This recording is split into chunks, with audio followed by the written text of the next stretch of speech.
Right, hello everybody. If you want to take a seat, we'll get going. A very good afternoon to you. Many thanks for coming along to join us for this special fringe event here at the 2026 Oxford Farming Conference. Brilliant to see so many people here because I know you'll have already been enjoying a full and stimulating day. We are going to hope that we can nourish you further with a lively hour of discussion and debate before dinner. We're going to hear from our panel, and then we're going to open the floor for questions. My name is Kaz Graham. If we haven't met before, I work as a rural affairs journalist. If you get up early enough in the morning, you might hear me on Farming Today or On Your Farm on BBC Radio 4. The theme, as you will know, of this year's Oxford Farming Conference, you'll have heard it many times, is resilience. And that is something that every farmer and every farm business at the moment needs to be stockpiling, if not hoarding, while navigating these current choppy waters of rising prices, falling incomes, market uncertainties, big question marks about policy and the shape of future support from DEFRA. I could go on and on, but you know far better than I do about the challenges that are knocking on every farm door at the moment. So for the next hour, what we're going to do is we're going to talk about a project that has been quietly building resilience in the dairy industry. This session is called Growing Resilience Together, Nestlé and First Milk's Blueprint for Sustainable Dairy. Now, First Milk, as I'm sure many of you are aware, is a farmer-owned dairy co-op. It's got about 700 members. Its farmers have cows grazing in fields from the Mull of Kintyre right down through the north of England, Wales, right down to the southwest. Nestlé, by contrast, is a huge global business, often described as the biggest food and beverage company in the world. It has more than 2,000 brands, and it sells in 185 countries. Now, these two might sound like slightly odd bedfellows, but for the last 20-odd years, the two of them have been working together. 5 years ago, they rolled out a regenerative farm plan to help improve soils, yields, the resilience of farm businesses, and to cut greenhouse gas emissions as well. Well, we have got an excellent panel of people here who all have plenty to say about that plan, about regenerative farming and sustainable farming in general. Rather than go through a long list of biographies, what I'm going to do is I'm going to get each of them to tell us who they are and why they're here, and also what resilience means to them. And I'm going to start with Robert. Great. Thank you, Kaz. Hopefully this is working. Welcome along. It's good to see so many of you in here. So yeah, Robert Craig, a Cumbrian dairy farmer, but farming now also in Northumberland. So we run 3 dairy units in the north of England, about 1,600 cows to calve this spring in about 12 weeks. So someone's going to be busy. It won't be me, but I have milked a lot of cows in my time. I was also on the First Milk board for nearly 7 years. The governance rules kick you off after 3 terms, so I'm no longer on the board, but I was certainly involved for a long time in the Nestlé First Milk relationship. So resilience for me, I guess if you farm for 4 decades, as I have, you become a bit of an expert in resilience and sustainability, but it's a business that is a good place to work, that can attract people, I'm heavily reliant on people now. It's a business that can cope with everything that the climate throws at us. So from extreme drought to extremely wet, we've got to get through all of that. So being resilient is really important. And of course, I'm not a charity. I actually love making money. So, you know, we've got to get through economically as well. And that's, in a nutshell, what resilience is for me. Okay, let's go to Emma. Just pass the mic. Hi everybody, I'm Emma Keller, Head of Sustainability at Nestlé. I think we're all demonstrating resilience by being at the 4:45 p.m. session after a long day. So well done everybody for making it here. I think so, yeah, I head up sustainability across Nestlé UK and Ireland, working on everything from our climate targets to our regen commitments to our circularity. And I guess Nestlé is a definition of resilience. It's a company that's been around for nearly 160 years, and it hasn't got there by staying still. It's had to evolve, adapt, and change with the times. And as a food business, of course, our biggest part of our footprint is our agricultural ingredients. And so if we don't support farmers on this transition, we simply aren't a resilient business. So I think it's really great. I'm looking forward to the conversation today. It's really exciting. I think the other thing that comes to mind for me with resilience is as sustainability professionals, anyone working in this space, we have to be resilient. Whether we're adjusting to the new compliance policy that's being thrown at us, we're having to make the case to the board to make a big investment in a really tough economic context. We're having to learn new terms. What is regenerative? How is it a new word? What does it mean? As a team, as a sector, we have to be resilient to these changes. And I think that's something really important to remember as we go on this journey. Okay, let's go on to Paul. Thank you very much. That's fine, Kaz. Actually, I've been called many things. Which is like, I'll call you Harry next time. Yeah, no. But anyway, yeah, so Mark Brooking, I'm Chief Impact Officer for First Milk. Kaz has already done a bit of an introduction, but we're a dairy cooperative. We got 700 members, actually, like Robert. Actually, and I work for those members, actually, like in developing particularly sustainability programs, which actually helps to deliver for our customers. Really pleased, actually, like the regenerative program we set up. Actually, just over 5 years ago, we've got 98% of our farms actually fully committed. Actually, so we're not just doing regen as a project; is actually at full scale, and have shown fantastic, which is developments through that period. In terms of resilience, actually, as a business which is growing, actually, but we only grow if we grow with our customers. So we've got customers, they're fantastic, like Nestlé, with sole supply of milk into them. If you buy cheddar cheese, the chances are you're buying our cheese within the major retails we supply through Ornua. And then again, if you don't eat cheese or eat chocolate, I'm sure you'll also actually eat yogurt. And we supply into Yo Valley in the conventional milk to actually produce own brand yogurts. So I'm sure we're actually on many of your your plates and in your fridges of around your homes. In terms of resilience, for me, it's about the ability, and the reason we set this up is actually it's with some foresight, is the ability to absorb shocks. Now, it's whether that's actually climate shocks, which we were foreseeing, but we also know anybody who's been in the food industry or dairy industry in particular, you've also got actually financial shocks, which we're actually seeing within the dairy industry, which may come up a bit later, Kaz. Yeah, certainly will. Patrick, tell us who you are, why you're here, and what resilience means to you. I'm here because Emma asked me. And I will say yes to Emma, although when I got the email from her, I thought, are you sure you really want me? Be careful with what you wish for. Because I think Emma thought the anger management therapy was working, and maybe it is partially. Having said that, I'm a great friend of actually everyone here, and First Milk picked up our milk yesterday morning, and again tomorrow morning, so thank you very much. I also my relationship with Nestlé goes back a long time to Duncan Pollard, for those of you who knew him, who was the guy who got sustainability going at Nestlé. But I guess I'm here as a champion of the small family dairy farm. And when I started milking, which was in 1973, there were 70,000 dairy farms in the UK. Today there are 7,000. And Robert was on Farming Today recently predicting that we're going to lose another 1,000 in the next year. That is not resilience.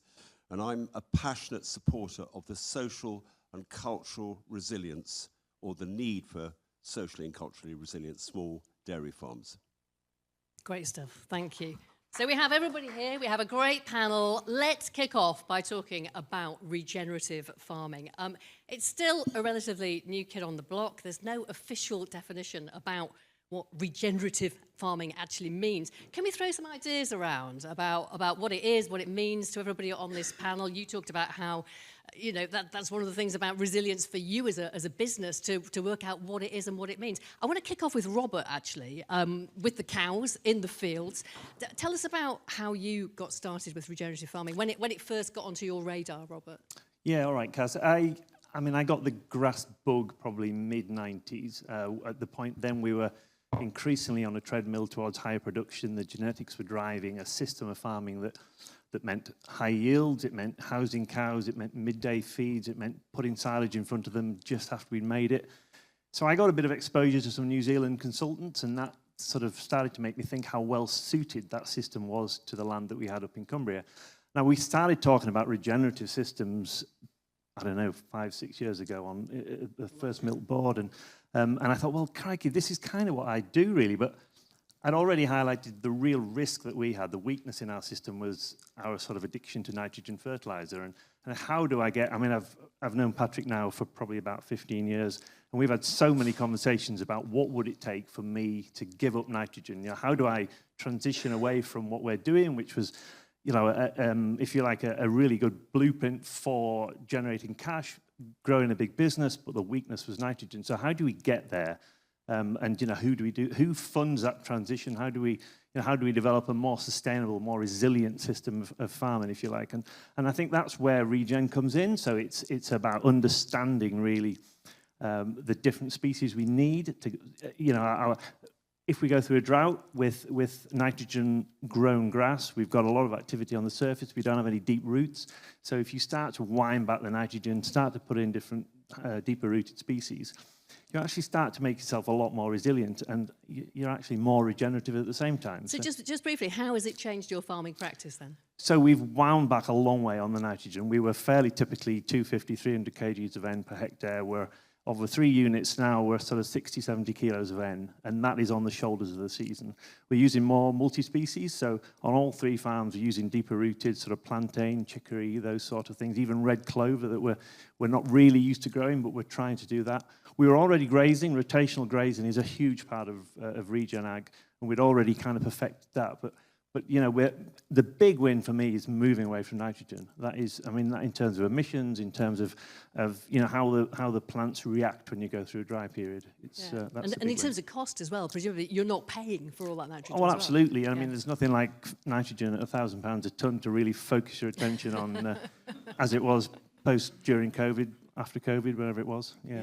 Anybody else wants to talk about what their perception of regen is and where we are with it? Absolutely. I think for us at Nestlé, it's really about putting more life back into the system so that it can live on. And it's really as simple as that. And it's about, for us, it's always been about partnership, not prescription. So we're not here to tell farmers what to do. We're here to work with them and support them in a pace that is appropriate for their business. And as Robert says, he's learned that over time. We've seen different shocks and different geopolitical things come in and impact that. Our job is to show up really well as a buyer of these commodities and help farmers go on that journey. So absolutely for us, it's looking into that long term. How do we make sure we can secure being able to buy these ingredients at the volume, the quality, the nutritional profile that we rely on to make our products long into the future? So in Nestlé, we talk a lot about putting life back in and hearing about the different species, the soil that's coming back to life, the birds that are being attracted onto the farm is exactly the story. I think talking to consumers is difficult. Trying to say regenerative agriculture is quite hard. It's 9 syllables. So explaining it to a consumer is really challenging. Call it good farming, proper farming, sensible farming, whatever you want. It's about putting life back in. Yeah, well, I just wanted to come in on that point for you. I mean, does it matter that there isn't an official definition? Because it's a pretty meaningless label, isn't it, to wave around in front of your consumers as a big corporate?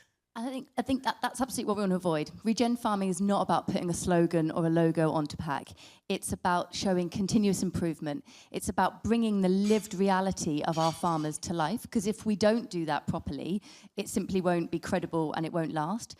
So exactly, it's telling that story. I guess in terms of the definition, we're getting there. The SCI platform have now launched the Growing Together, which has taken 10 years for us to all agree among the sector about what it means. But it's a real marker in the sand to say, we know what the principles are. We're not going to prescribe every practice, but we can now all move in that direction. Mark? Yeah, I'd be one of the biggest advocates of regen agriculture and a fairly early adopter, but I get so frustrated as we're worried about defining it. Actually, it's like nature doesn't care what we call it. Which is like, the rivers don't care what you call it. It's actually about the outcomes. It's how we deliver the outcomes that's important. And if you want to call it something different other than regen agriculture, as long as you're delivering the outcomes, so be it. Actually, so let's not get bogged down with that. Actually, I don't think as actually like it helps us. Actually, is to try and set prescriptive standards. This is more about actually what do we achieve. And that's why measurement's so important, Kaz, which I'm sure we'll come on to. We will. Patrick? Yes, well, I agree with what you said, Mark, and also you, Emma. I mean, I guess I should declare my credentials. I've used 0 nitrogen for 52 years, 0 superphosphate, 0 pesticides. And my experience on the farms is getting more productive, not less productive, because we're trying to produce food in harmony with nature. But Emma's been on our farms, by no means perfect. Might be beautiful, but there's work to do, and Robert too. But when I was at the Soil Association, I was farming organically before there were standards, so I was involved in developing the standards. And I think that one of the unintended consequences of developing organic standards was that it polarized the farming community in those that are and those that aren't. And I regret that, and I wish, I apologize for that if I've upset any of you pre-anger management. But he's the new calm Patrick now, isn't he? Look at him. But I do think that probably for markets, you need to have some sort of line. And I think rather than develop a definition for regenerative farming, which is going to divide people again, those that think it should be higher, those that think it should be lower. I think it would be better if we agreed a common platform of outcomes measurement. And if I was to say what I thought about where we are on that process, it's great that SCI platform are going in that direction. But I think it's really important that we harmonise the way we measure the impact of all farming systems globally and arrive at a common framework for doing that with common metrics. And I think the mistake that we've done so far is we're big on carbon and climate. We're more towards biodiversity and natural capital now, but we've failed yet to acknowledge the importance of social impacts. And my prediction is that in the fullness of time, when you monetize the negative impacts or the positive impacts of the social importance of agriculture, that might even eclipse climate and nature, because we're talking here about health, nutrient density, population health, human capital, and that's jobs, skills, children, populating rural areas. We're talking about education, and all these things ought to be measured as outcomes of different farming systems. It shouldn't just be my system, it should be everyone's system. And then we're all in it together. And then if Nestlé or any other company want to set a line with like a score, maybe you had a score out of 100, and you could say below that score, Nestlé won't buy them, or something like that, that's fine. And I don't think the organic brand will disappear either. But I think organic farmers ought to be subject to this sustainability audit, because not all organic farmers would score that high. Hopefully most of them would. But we need to be together as a community. I think common principles, I think that's right. But I think we need to agree and move towards agreement on outcome. And the way I think we could do that is to get certifiers who are already on all of our farms. We get 5 audits a year. The government, like John Gummer did back in 1987, they could license the certifiers to do a sustainability audit and pay for part of it like they do in Northern Ireland. So I think there's a way through this. Okay, interesting ideas. I'm sure we'll maybe have some questions about that when we have our Q&A a little bit later. Get your thoughts going so we can get some good questions. Mark Brooking, I want to talk about the relationship between Nestlé and First Milk. Tell us a little bit about it. How many farmers are involved? How does it actually work? Well, I mean, we're supplying around 120 million litres of milk into Nestlé, around 80 farmers that involves. And it's a real true partnership. So as far as, the partnership's been going 20 odd years. But when we develop programs, we actually develop it in conjunction with actually Nestlé as the customer, which is but also involve our farmers. So when we came out, and if you think back, which is 5 or 6 years ago, this is quite new stuff. And we ended up with a technical document, but it was actually readable, manageable, and understandable by our members. So we put things into plain language. We were actually, I would say we talk farmer pretty well. We're a farmers cooperative. What we don't necessarily do is that we don't speak commercial, which is as well as Nestlé do. So recognizing each other's skills when we're developing standards, Nestlé rely on us to develop the standard actually on the programs that will work practically on farm. It's not something which is actually drummed up in an office in Switzerland. It's actually it's based on real practice in the UK. And more specifically, it's actually in Cumbria and southwest Scotland where the factories are. It's very different where we're managing stuff if we're doing it further south. And the type of farmers we have are actually uniquely to us. We've not recruited any members that have not grazed in the last 5 years. So it's so we're very much a grazing-based system. That's where we got the farms are actually in the west of the country. That's our belief is actually that's the best way for us to be regenerative and effectively get people to do rotational grazing. There's no better way to get calories and nutrition out of the land in the west, we believe, rather than using dairy or beef or sheep. Mark, it takes a leap of faith, doesn't it, for a farmer to try a new system? I mean, how were you received when you dangled the idea of regenerative farming, which was unfamiliar to many people, alongside a multinational company, which some people would say, oh, I don't want to trust a big multinational. So you've got two challenges there, haven't you? We got it out in amongst them. Actually, we went out to the farmers and we dug pits actually over a metre deep, didn't we, Rob? As far as on farms all around the country. We used a rainfall simulator, which actually is like we borrowed from Groundswell. Actually, is like the cherries are here, which is like just to show people the difference between how water impacts on permanent grassland as opposed to cultivated land. These were moments when our members went, wow, actually I can see this. So actually it's like we got really back down to the basics and got in amongst the farmers to actually is to say to them, you're not betting your business here. The beauty of it is as well is actually with regenerative agriculture, we have got early adopters who go all in, all fields, all the farm. Some will just do one field at a time and then work their way into it slowly.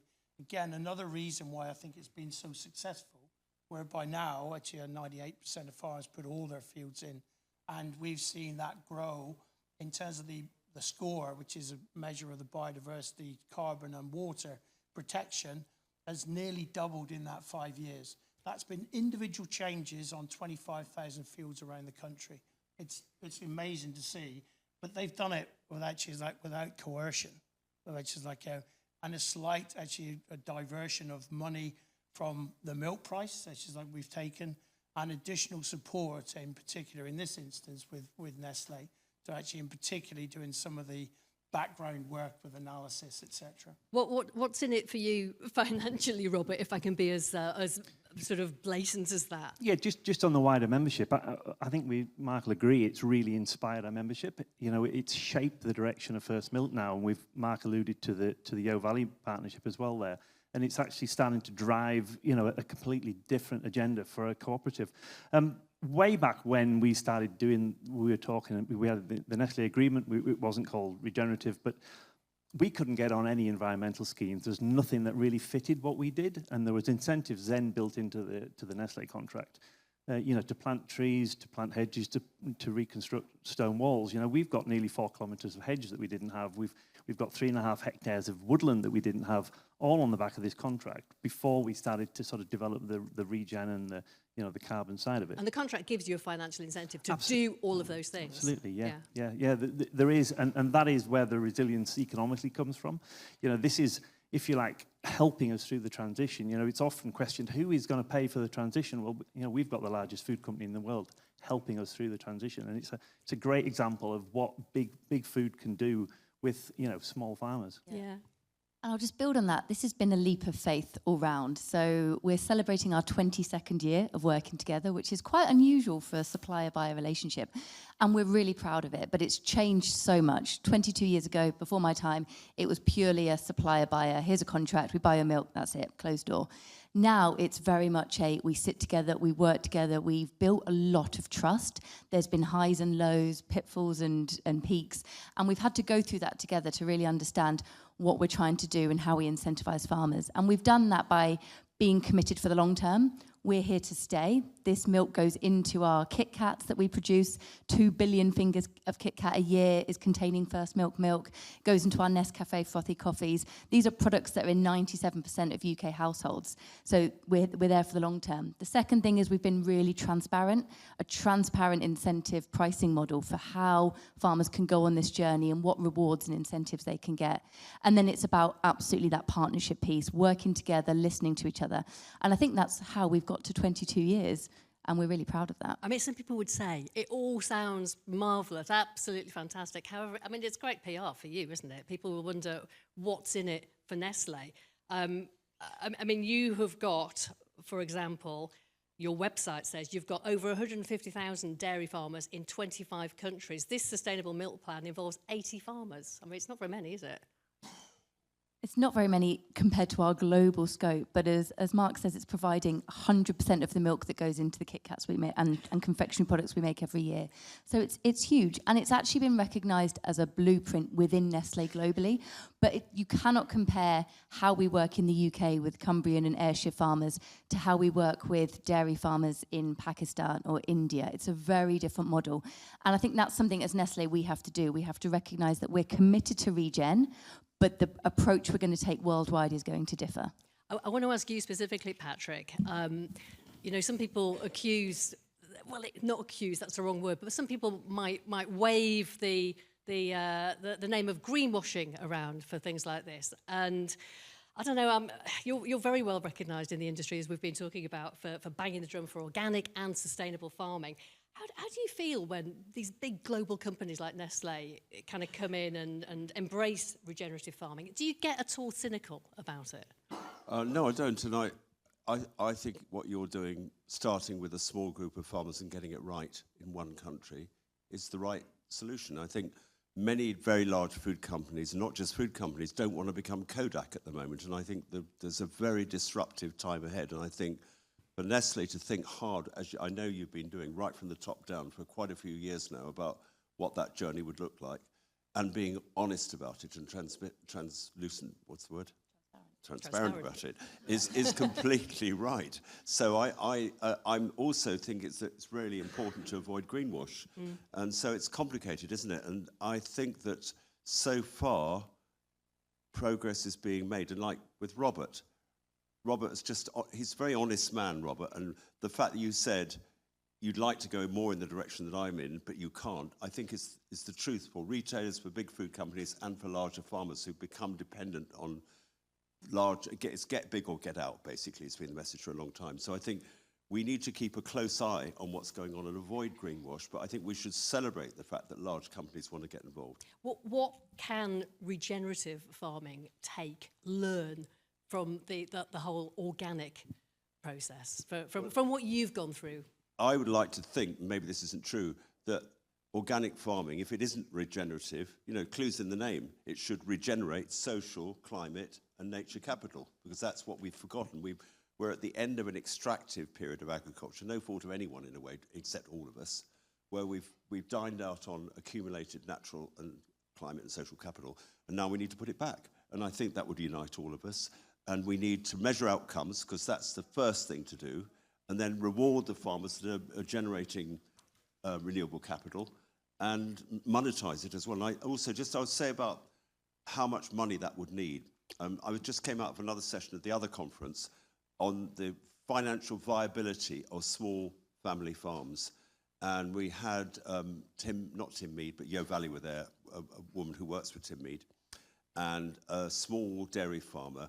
And she said, very honestly, she said that in the back of all the people's minds who buy Yo Valley products, they hope that there'll be a small dairy farm, with sort of 30 or 40 cows farming in harmony with nature. And we all know that that's not the truth. But I think that's really interesting. And if we could find a way, so they're only getting, this small farm just south of Bristol, getting 3p a litre, I think, premium. I don't know what the premium is you're offering, but basically not enough. So if you're less than 100 cows, what's the social element that should be paid? I'd say it's 20p a litre. I mean, I think our cost of production is 60p a litre. And why not? What about if we employ more people? We're educating the next generation. We're producing more nutrient-dense milk, which is making people healthier. Yeah, just to build on that, actually, and some of my colleagues will laugh about this, but I always use the term, if Mrs. Smith in Croydon was drawing a farm, which is like we wanted to purchase milk from, it would be a First Milk farm. Our farms are typically, which is like, they're family farms, which is like, they're smaller. They plan in generations. They don't do 5-year plans. It's actually, like, they want to be farming in 20, 30 years' times. That's exactly the same farms we have with Nestlé, and we also have with the Valley and others. It's so important, actually, it's like, it's got to be a financial success, Patrick. I totally agree. That social side of it, and having that they are part of something. And I would say when we go to member meetings now, is actually we talk about more what they're doing and the social aspect of it. Good. I'm not here to sell a B Corp, but we're a B Corp organisation, and B Corp is all about actually is like community, what we can actually give back as well within our, which is like, within our employees. Actually, we're all working in this together, and I think that's a huge part of this. It's really nice. It's really good that you're saying this. It is, and it's really... Your honesty is what counts. Yeah, I'm going to move us on just because it's really... Whoops, excuse me. It's really nice being part of something, as you're saying. That's all fantastic. However, there's an awful lot of really worried dairy farmers out there at the moment. And I don't think we can... I think it would be remiss of us not to talk about the current dairy market. Price cuts from processors, including First Milk, coming in pretty soon at the start of February. Robert, you wear several hats here, and one of those hats is your Royal Association of British Dairy Farmers one. How serious is this current crisis, and what is it doing to confidence amongst dairy farmers?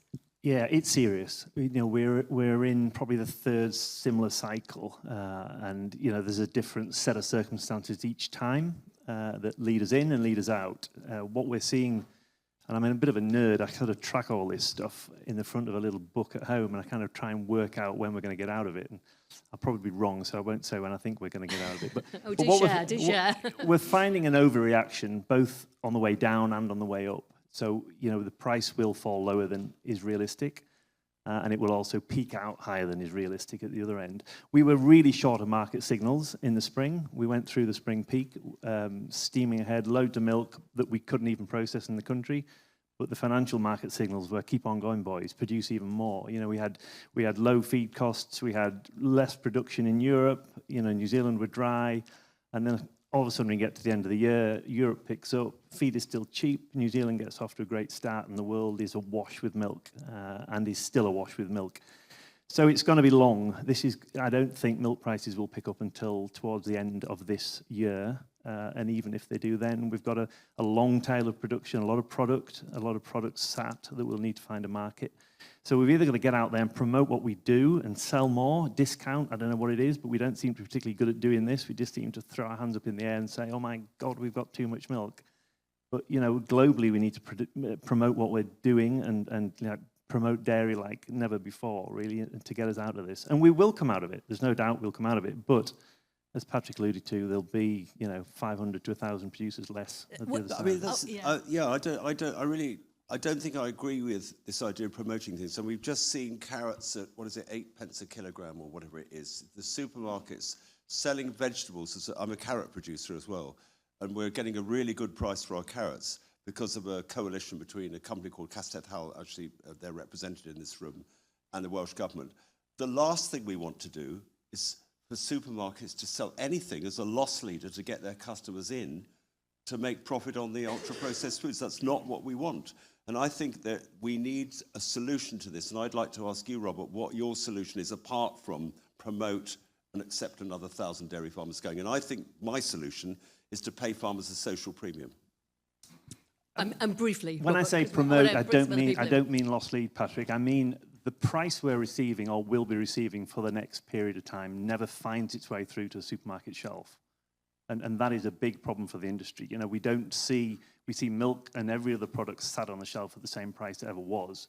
And that's why farmers feel really, aggrieved by this. So certainly what's not the lost solution? Lead, so, it's the market. We have to take the rough with the smooth. There is no real solution. If we want to live by market rules, we've got to live by market rules. The reason why we've got a surplus of milk is because of factory dairy farming. You know this because you told me that more than half the milk that is produced in this country comes from cows that are effectively factory cows that they never get out.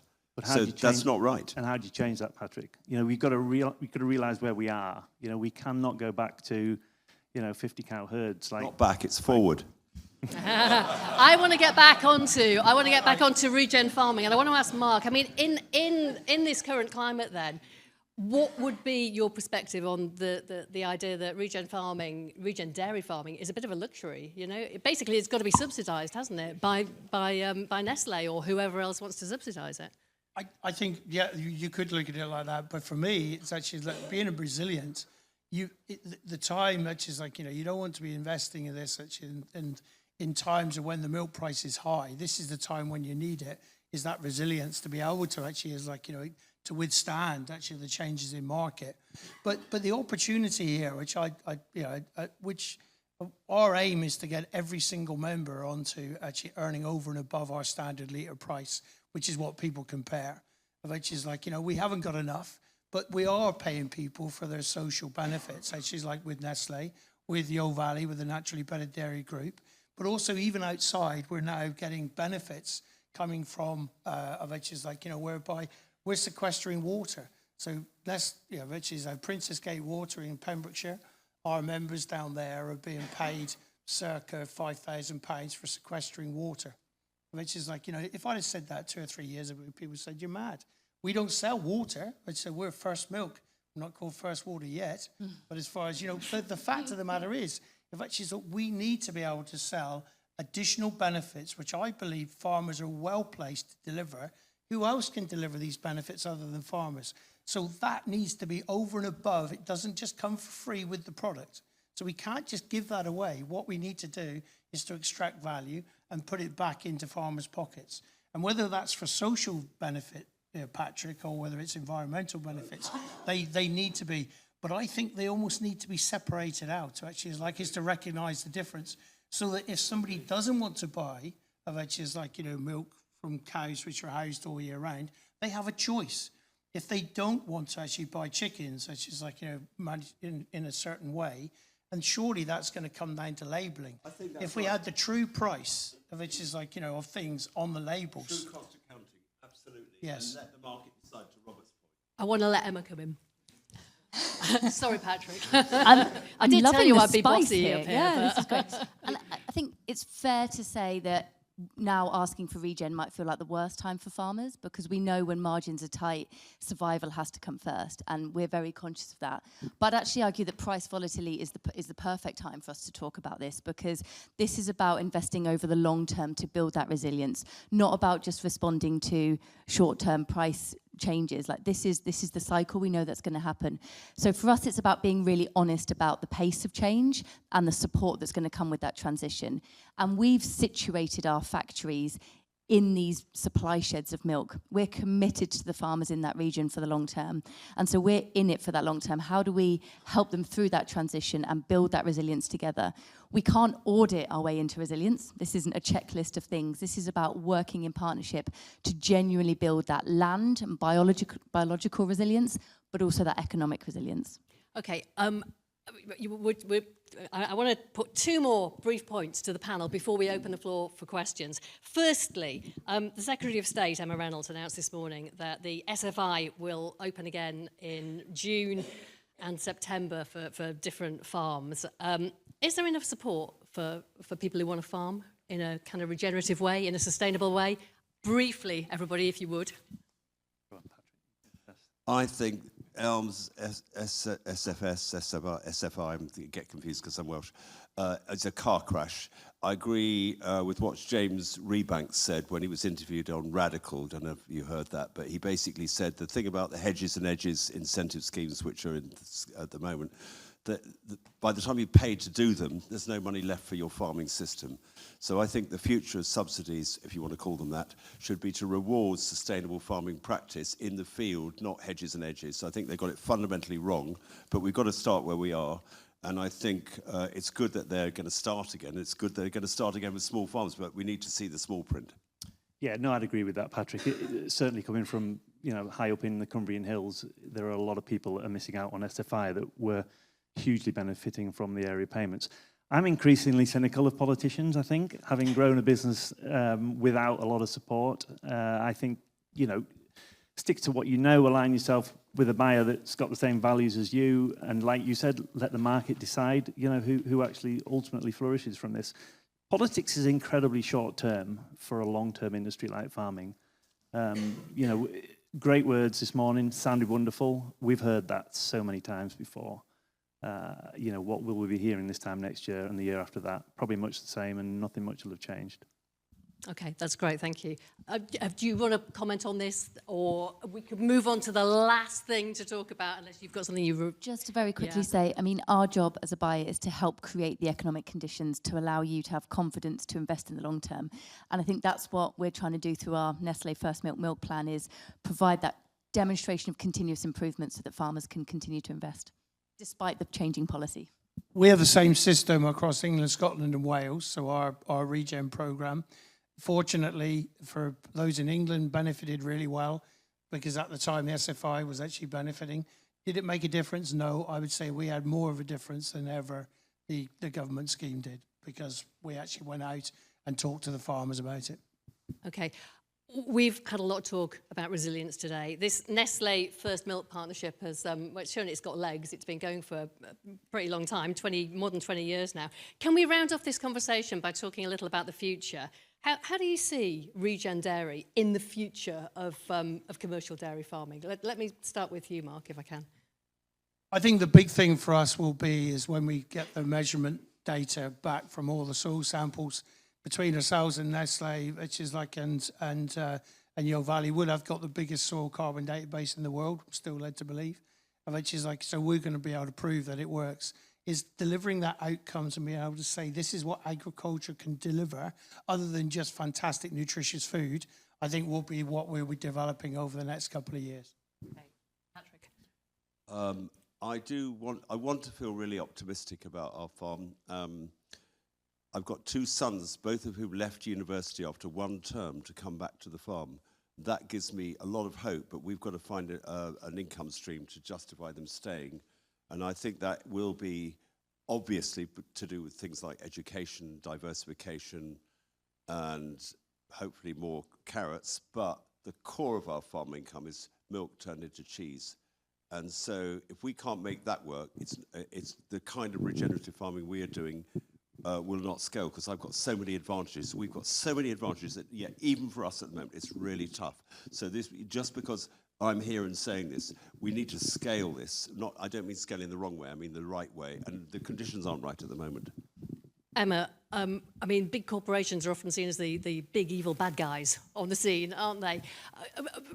If people might worry that you have an economic downturn, you have a different set of management, and regen dairy goes out the window, where do you see it in the next 20 years? I think for us, if resilience is the destination that we're trying to get to, we've got to have fairness, trust and stability as part of that journey to get there. So I think what we're really excited about is how we can inspire the next generation, the younger people. We've heard a lot of passionate young voices today, which has been fantastic. We're really keen on how we make sure that this is a sector that's attractive and lucrative and exciting to join and innovative and embodies and takes on all of the technological changes. And our role as Nestlé is to play a part in that because we still want to be able to source these ingredients and put products on the shelf now and into the future. And you see this as future-proofing for the business, Absolutely. for the company, yeah? As I say, Nestlé's been around 160 years. If we want to be around for the next 160, we have to get this right. Yeah, and Robert, for the farmer, you know, where does it take you? It's been worth your while? Yeah, so just to pick up on Emma's last point, I think it is about inspiring the next generation. And maybe we need to do more about retaining them really good people. I've got 3 managers that all want to be part of my business, which is great. But you know, there may be an opportunity here to release, I don't know, some sort of guarantor capital through Nestlé, through their enormous balance sheet. There may be another way of doing this. So you know, it will go from strength to strength. This is a great relationship that is really quite unique, unfortunately, in the dairy industry. But I don't think we can go a lot faster than we've gone now. We've got to keep everyone with us. If you imagine, you know, there are farmers coming from different places to where we ultimately want to get to. But I'll come back to the main point. It's people. People are absolutely key to this. And we've got to retain and attract really good people. So there might be an element that we need to work on really within what we do, and that will be the further evolution in my mind. Okay, thank you so much, you four. I know that we have got, loads of food for thought there. Such an interesting conversation. Lots to interrogate, I would imagine, as well. I can see we have a very intelligent and curious audience in front of us here. So we're going to open the floor for questions. We've got a roving mic, so if you have a question for the panel, now is the time to wave your hand. Please wait until the mic gets to you, and when it does get to you, say who you are and where you're from, if that's okay, before you start your question. Okay, let's take this gentleman on the front row first of all. Nigel Scullin, Queen's University in Belfast. Robert, really interested in the journey around regenerative farming for your own business. Could you comment on the impact of the regenerative journey on your purchased in feed? What are the trends that you're seeing within that, and if you like, your forage from milk and so on? Yeah, that's a really good question. We, as I alluded to already, we were a long way down the grazing route, if you like. If anything, we probably feed slightly more, but that is more to do with stocking rate than the way we farm. We've always tended to push things a bit, and that's why we've grown from 50, 60 cows to 1,600 cows, and it's quite difficult to stop doing that, if you like. I've got 3 really motivated managers that are now pushing on for me, so I have to hold them back a little bit. We could reduce stocking rates, reduce feed a lot.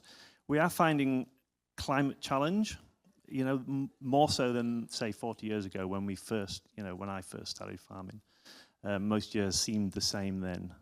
So we probably use feed, bought-in feed, to fill forage gaps because of climate rather than anything else, really. We're still learning. Like, we're a long way off being perfect at, you know, managing these multi-species swards. You know, we're very new to this, and it's, you know, we had a blueprint that kind of worked, white clover and ryegrass, you know, hit it every 3 weeks with a herd of cows, it responds, you know, brilliant, thick swads. And, you know, once you move to other plants that don't quite appreciate that management, you've got to relearn a little bit. So feed, it's very similar. In some years it can be a bit more than historically. Yeah. Can I just make a comment on that? Bought-in feed is a shadow acre somewhere else, probably the other side of the world. And the reason why we've got a massive overproduction of milk at the moment is because everybody, even during the drought, especially during the drought, bought shadow acres, often from South America, wherever, producing grain or other crops in appalling conditions with devastating impact. So I think the future needs to be to farm and produce the food from the landscape that is capable of producing it, if you see what I mean, and move towards more self-sufficiency in concentrate. It's not easy. I mean, we're not self-sufficient, but that should be the direction. Okay, really brief, Mark.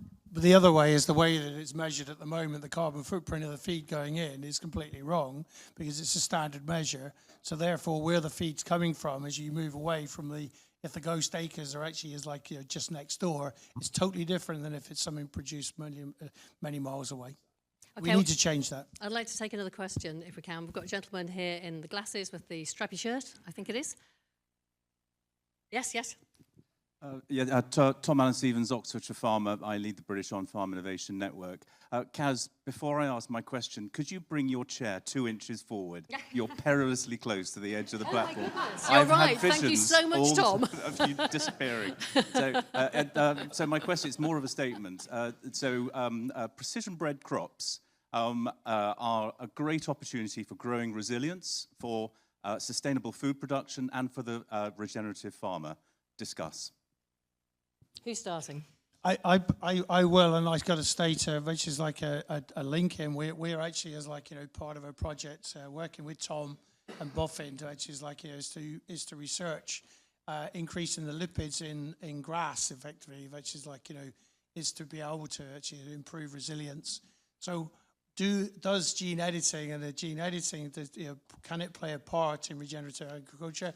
I very much believe it can.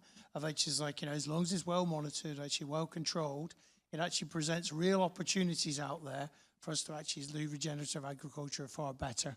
So that's my position. Robert. Nothing more to add, really. Remain open-minded. You know, what Jack Bobo was saying up there before, you know, there are loads of solutions out there, and not just from crops, from using technology to measure soil carbon and all sorts of things. We've got to, you know, whatever works, and we can make that fit into a regenerative system. There's no reason why not. I agree with what Robert said about remaining open-minded, but...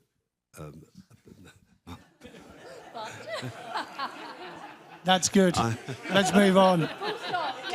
Me and Patrick... Yeah. But there are, you have to accept there are opportunities out there that actually could help us. Actually, like, and we mustn't close our minds down to these things, Patrick. We shouldn't close our minds ever, but we're growing... black oats, which used to be the oats that all farmers in Wales grew until probably about the 1960s. And they also went extinct. We got a couple of sweet jars of them given to us because somebody found the last pocket of them. We grabbed them up, and this year we grew 25 acres of them. And the combine driver, who also does the combining for the Welsh plant breeding station, remarked when he'd finished combining our crop that they out-yielded our conventional oats, because we had 50-50 last year. This year, he said, frankly, I don't think anything they're doing at Aberystwyth is better than these traditional oats. I said, why do you think that is? And he said, because I think there's an epigenetic, he didn't use that word, I did, adaptation. Did you make it up, Patrick? No, do you know about the science of epigenetics, that all living organisms become adapted to the place and the unique ecosystem where they grow? We should rely on epigenetics rather than some hubristic scientist who probably doesn't know anything about agriculture in some laboratory near Cambridge, not Oxford. And I'm part of a court case, which I didn't choose to do, but somebody else came to me and said, will we be a test case?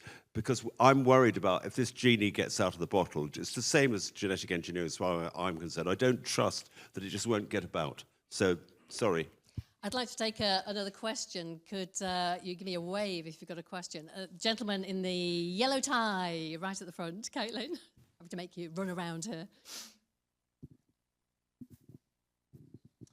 Thank you. George Burgess from the Scottish Government. If Nestlé are the big evil guys, we're the rather smaller evil guys. We've seen in other sectors in the past where initiatives on, in red meat on traceability and higher standards has started resulting in a premium, great, until everyone else catches up. If within First Milk you're now at 98% involved in this, has it ceased to become a premium and become the new norm and the baseline? Is that a good thing? Is it a bad thing? No, George, it hasn't become the baseline because it is a scale. So the more regenerative, so the higher the regen score, the more you do, basically the bigger slice of the cake you get. So therefore, it is always actually as challenging, and there's never an end point. Regenerative is very much an action word, isn't it? You become more regenerative, you don't get there, and that's it, it's finished. So no, it is actually it can't be that. And it needs to also reward the benefit which is actually happening on farms which are already good. We mustn't just rely on rewarding change. It needs to reward those who are doing a good job already. So we've had some people who have actually had a high premium from get-go because they were regenerative already before they even knew the word. We don't even try to tell them the word, so. Absolutely. And for us, we look at our regenerative farmers on 3 different scales. Those that are engaged, so they might be adopting 1 or 2 practices and we'll incentivise and reward that. Those that are advanced, and then those that are leading. And as they work their way through that, the practices move on. What was acceptable a few years ago to just moving to 2 species in a multi-species is now we're looking at 3 to 4 to 5. So it's about continuous improvement and recognising that progress and that the goalposts are going to shift, which I think is a positive thing. Let's take another question, should we? I can see an arm in a grey jumper at the back there. That's it, yeah. Lovely, thank you. Thank you. Emma Piercy from Food and Drink Federation. This morning we heard from the Secretary of State a commitment to launching a farming and food partnership board. With the need to channel more finance into farming, what role could a farming and food partnership board take into scaling up investment, for example, into regen ag? Who'd like to start on this one? Robert Craig. Yeah, no, I'd love to be on the board. I'm gonna try and get in there, even though I'm hugely sceptical of politicians. I've met nearly every Secretary of State since about 2010. And, we actually went in to meet Michael Gove, didn't we, Patrick, together? And I think he was by far the most intelligent one we ever met. And we know how that ended. So, look, they need a farmer's voice in there. They absolutely need a farmer's voice in there. And I think, it is short term, but hopefully DEFRA is longer term than the government, and you can start to influence people at DEFRA board level, DEFRA chief exec level, to move things in the right direction. I always use this as a good example of what is possible, all the way through the development of ELMS and SFI and all the rest of it. Every time I sat in with a minister somewhere, I told them about this, this is what the market can do. This is what big food can actually do. Align yourself with that as a government, and we'll see real progress. But this is still really unique across the dairy. It's probably equally unique across other sectors. Just for me, I think Robert would be great. It's just but bring in some younger people. It's just if you go to a First Milk meeting now, Robert, you're but a boy. But as far as No, but I think is actually is like, you know, the one thing that I've noticed that she's like, you know, is and it's always dangerous to say, is that regen agriculture is that she's like has really enlightened some younger people, and particularly younger females from within First Milk, who would be seen by many as being old fogies. Actually, it's like, you're far from it. The drive is coming from the younger generation, and particularly, actually, is like, you know, I would say the daughters and wives are actually like really into this, saying, look, what we've been doing, I've been on a treadmill for the last 20 years, just done work. Actually, is like it's far more exciting to actually be doing the regen stuff. So I think it's that, but also going in there with not looking at perfection and in terms of, for data, etc. Because somebody could pick holes in some of the stuff we've got, but actually we're making a difference. Things are moving in the right direction. Let's not worry about the even 0.1 or 0.01 or 0.001 and argue about these things and worry about definitions. Get on and bloody do something. I agree about young people. I think if you only have to go to Groundswell and you see, it's amazing, just full of young people. Probably the gender balance has shifted in favor of more female than male. But I also think it's important that it just shouldn't be, quote, industry representatives on this board if there's going to be one. I think health will be the big driver for change. It was on the news today that they've got all these microbiome samples because they're worried about bowel cancer in the under 50s. My prediction is that it will prove to be a farming-related thing, probably Roundup residues, things like that, which are leading to increased cancer. So we need to get the attention of Wes Streeting, because Lady E. Balfour, the founder of the Soil Association, she said agriculture is the primary health service. So if we want to get on the front foot with engaging with young people in particular and bringing about the change, we need health to become part of the discussion. Okay, I'm keen to take another couple of questions. We've probably got time for certainly two. Lady in the black just over there. Hi, I'm Louise. I'm a student at Queen's University and I'm doing my industry placement with Don Meats and McDonald's this year. I have two questions. They're quite basic, but it's the type of thing everyone has a different opinion on. Mark, you said all of your suppliers are family farms. But Robert, you said, I'm not sure whether you supply First Milk or not, you own 3 farms, milking 1,600 cows, block calving. It is a very productive driven system. I was wondering what do you consider a family farm and where do you draw the line between a family farm and a factory farm? And another one, you also said, sorry Mark, your suppliers are from it's cows that are grazed. What do you consider a cow that's grazed? Is there a certain amount of time they have to be out, like so many months? Are they out day and night? Does zero grazing count? Just what does First Milk consider, and how do they place that to ensure their suppliers cooperate? Okay, we work very quick answer to the first one. It's 120 days per year, minimum 6 hours a day, which is like, for our standard members, which is like, but depends on the customer requirement. For the naturally better dairy group pool with Yeo Valley, it's 183 days. Bearing in mind what I said about geographic location, Somerset's very different than southwest Scotland, so 183 days may be more challenging in the north. In terms of definition of family farm, and I'm privileged to actually know Robert's farms and the 3 farms. They operate like family farms. It's just like, Robert's a very good mentor, but actually is like, it is families running those farms, and Robert treats them that they're their own farms. So that's what I mean. But it's not really right for me to define Robert's farms, but that's the way I see them. And so your managers are part of the next generation group. So we have a next generation group, 200 odd people, which are all below 40. I think you've only just come out of it, Robert. So but as far as so the managers are part of it. They can stand for council. They can be part of, which is like, the First Milk family, the same as anybody as a son or a daughter. That's a great question. Myself and Patrick often discuss this. We discussed it just before this meeting, actually. I think we're a family farm. So I've got 3 managers running 3 farms. 2 of them are now equity partners in their own businesses, and they will get the opportunity to buy further into them businesses because they're my succession. I had a tough upbringing on a family farm, and I was really determined that wasn't going to be my lot. So I guess, the business has grown on the back of grass, really. We've grown a business on the back of grazing cows. I don't know whether it's stopped or there's another opportunity out there, but, we built a fantastic track record with a great bank, and they supported me a lot. We borrowed a lot of money, we paid a lot of money back, and we're offering opportunities now to the next generation, and they'll take it on again, which I think is great. And whether you define that as a family farm or not, I don't know. First Milk is quite unique in that we are mostly still relatively small family units. I'm not a standard First Milk member, probably.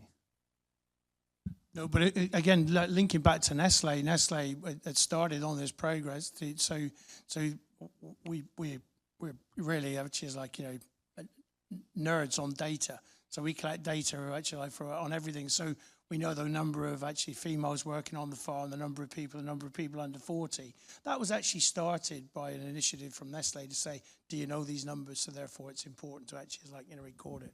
Okay, we've got time for one last question. If it's a quick question, and if everyone promises to be really brief, if that's okay. Gentleman in the tweed jacket and the stripy shirt. Excuse me. Oliver Maxey from Virgin Money agricultural team. For a business to be classed as resilient, it would have to be both profitable, adequately profitable and consistently profitable. Probably more important is consistently profitable. I'm all for the regeneration. I think that's great. Big supporter of it. But it's going to take more than that. You've got a milk price, an industry with a milk price that's going up to 50 pences and rocketing down to 35 pences. You're never going to get resilience unless you sort that out. So as head of sustainable Nestlé, what is being done to try and smooth this milk price out? I think as a sector, if we only look at responding to the immediate change in the milk price, we've got it wrong. That's not the only tool. And that's why for us, it's really about this long-term partnership, these long-term contracts and this stability and consistency. And that's our job as a buyer, is to show up consistently and say, we're in this with you, we're in this for the long term. And we've got kind of history of when milk prices have crashed before, we've actually committed to pay a higher price, recognizing that we depend on these milk pools to make our products. And we're riding out another storm now, but we're seeing that the resilience we've invested in over the last 5-10 years is part of helping these farmers ride this storm. So I'll pass over to you guys, but I think that long term, that stability and that consistency is absolutely key, especially when economic conditions get tough. Just very quickly for me, if you take what we're doing with Nestlé, and others have already mentioned, it's just like, that the First Milk's paying as a reasonable price. Still needs to be higher. It's gone down. Fully accept that, but it's still paying actually over 10% higher from these pools than what the standard member are getting, which is better than the average for the UK anyway. So that's the first thing. The additional benefits we're pulling in as well for selling nature-based solutions to actually as like those out there, including water, but even the finance sector, like yourself, sir, which is like, we're going to soon announce a deal whereby somebody who does the regen plan of actually and got a regen score will get discounted finance, which is like, so the finance sector can help support it as well. So actually, like, there are other ways. Robert, we've gone full circle because this is what you started off by talking about, saying you're not a charity, you have got to make a profit. Yeah, no, you're absolutely right. I think, Oliver, you've got a responsibility as well as a bank. If dairy farmers didn't realise, and I take it there was a big difference between the top and the bottom of the market in the last 2 years, but if anyone didn't realise that things are quite good, they're going to be in a hell of a mess in the next year or so. So I think there's a responsibility for you as well. We've got to understand what we can control as farmers as well. We've got to recognise where we were, where we are, and it will average out, and the best businesses will come out the other end. It will be brutal, unfortunately, but that is... Patrick said 70,000 dairy farms when you started. My grandfather started, there was 250,000 dairy farmers 100 years ago. When my father took over, there was about 70,000. When I took over, there was 54,000. We're down to 6,000, 7,000 now. That is a straight line. It follows, and it is slowing down and speeding up, but it is a straight line. I don't know how far that can go before we're all in a room like this together and we've all got multiple units, which is a pretty ugly place to be. But I don't know. I'm not wise enough to work out how we avoid that. I think this is a question about financing the agricultural transition. and I'm involved in an initiative of that name. I think Nestlé can't do it on their own. Virgin Money can't do it on your own. We need a coalition of stakeholders representing, yes, retailers and food companies and banks, but also asset managers, fund managers, philanthropy, utility companies, insurance companies to de-risk it. And we need to have an organised way of financing the cost, so that Robert's initial thing where he said he wanted to come towards the sort of system we're doing, it's all about the money in the end. If there's enough of a money incentive, a lot of farmers would ship, but they can't at the moment. So that, I think, is the next step to get the money flowing and to get trust into the measurement of climate, nature and social outcomes. Okay, that is all we have got time to squeeze in, I'm afraid, into our hour. Our hour is up. I'd like to thank all of our panellists. We've got Robert Craig, dairy farmer. We've got Dr. Emma Keller, who's head of sustainability for Nestlé UK and Ireland. Mark Brooking, First Milk's Chief Impact Officer, and Patrick Holden, organic and sustainability farming guru, really. I think we'll just say that. Thank you all very much for being such an engaged and an interested audience. It's been fantastic. We've really enjoyed ourselves. Well, I have anyway. I think the panel probably have as well. Enjoy the rest of your conference and have a great evening in Oxford, won't you?